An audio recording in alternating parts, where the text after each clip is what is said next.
It had been 8 years since Emily had seen Chase and Chance, and 5 years since her protector lost his ability to sense them.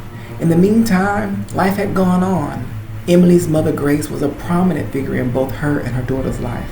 While geographically separated, Stanley's mother still played an integral part in Emily's family life as well. The death of her son and grandson was tough, but her involvement in Amelia's life made her feel alive and fulfilled.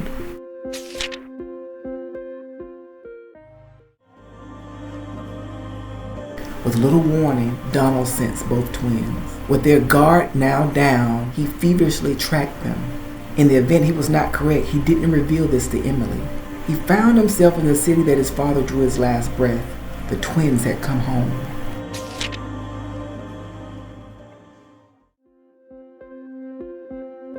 Perhaps they were looking for their father or for the graves of their mother and Judge Marshall. Donald found that the twins were far more physically developed and mature looking. They were over Dolores' house. Dolores knew immediately who her eyes had the pleasure of seeing when she opened the door.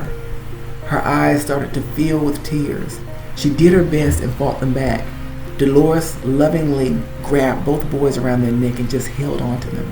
Chase and Chance could hardly breathe. The angle Dolores had her arms around their neck, combined with her diminutive height, made it completely uncomfortable.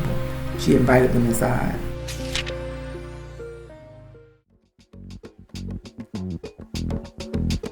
I knew you'd return, and just in time for dinner. You two little boys always had a knack for arriving on time for food. Chase and Chance, now young men, they laughed aloud and smiled lovingly. Well, what are we having tonight? Tell us, Dolores. The conversation felt so natural. Though there were hundreds of questions from Dolores, Chance and Chase did not hesitate in answering even one.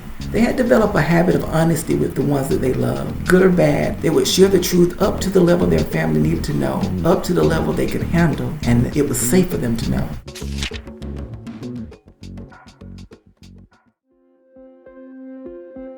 Where have you been?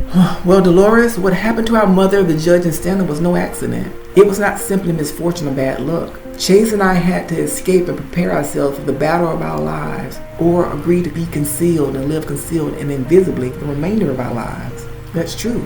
You were in danger, and Chance and I couldn't risk it until now when we were sure we could protect you. You're like our near mother. Dolores smiled briefly, but then got serious. How much do I need to know? Very little right now.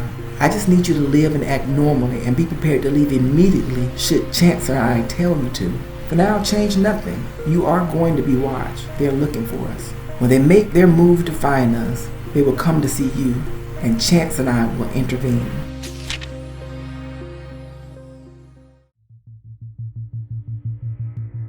Dolores shook her head north and south. She understood.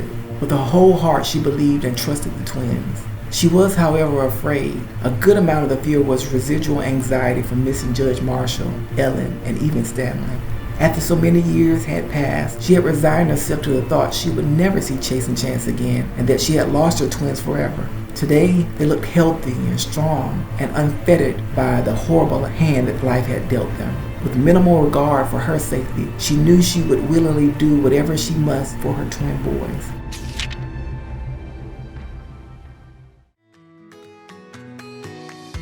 I have something to give you, boys. It's from Stanley. From Stanley?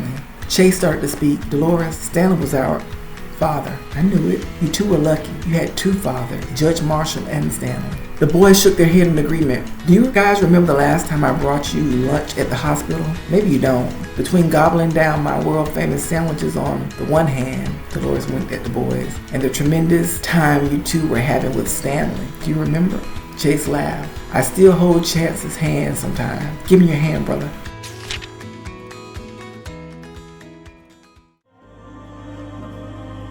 I was supposed to bring back dinner, but when I returned, you all were gone. Of course, we were all aware of what happened to Stanley. I had no idea what happened to you both. In Stanley's urgent departure, he managed to write 3 letters. One letter was addressed to me, one letter to the family lawyer, and one to his twins. Chase and Chance felt warmth radiate between the two of their clasped hands. They anxiously awaited and anticipated Dolores' words and the things she had been alluding to for a couple of minutes now. I vowed to hold it until the day I could see you both again. Now you're here. Wait, let me go get it.